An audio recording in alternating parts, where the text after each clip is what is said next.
Whitby, a quaint seaside town in the north of Yorkshire. Full of rich history and culture, it is a tourist hotspot that is perfectly placed on the Yorkshire Heritage coastline and surrounded by the awe-inspiring North Yorks Moors National Park. Whitby has gone through many transformations through the years.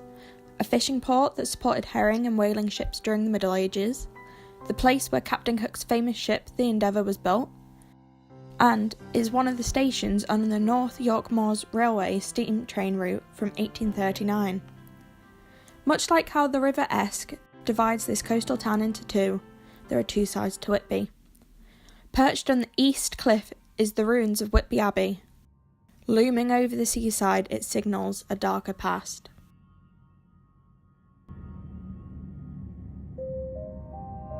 In July 1890, Bram Stoker visited the coastal town of Whitby after a theatrical tour of Scotland.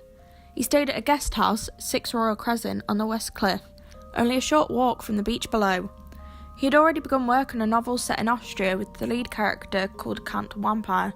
However, after exploration of the seaside landscape and Gothic architecture Whitby had to offer, this was all about to change. During his trip, Stoker visited the local library on 8th of August 1890. During this time, he discovered a book about a prince known as Dracula, a name which meant devil and was given to those considered courageous, cruel, or cunning. He also took inspiration from tales of locals and seafarers at the time to write the shipwreck at the beginning of the text. Stoker was so inspired by Whitby that it became a dominant setting in the text. There are many passages describing the town. This is a lovely place. The little river, the Esk, runs through a deep valley which broadens out as it comes near the harbour.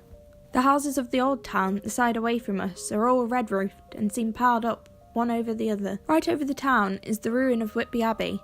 It is a most noble ruin of immense size and full of beautiful and romantic bits. Between it and the town there is another church, the parish one, round which is a big graveyard, all full of tombstones. This is, to my mind, the nicest spot in Whitby, for it lies right over the town and has a full view of the harbour. The waves rose in a growing fury, each overtopping its fellow, till in a very few minutes the lately glassy sea was like a roaring and devouring monster. White crested waves beat madly on the level sands and rushed up the shelving. Today you can visit the Abbey, St Mary's Church, the apartment Stoker stayed at, and the bench which he sat at with the view of the Abbey over the town.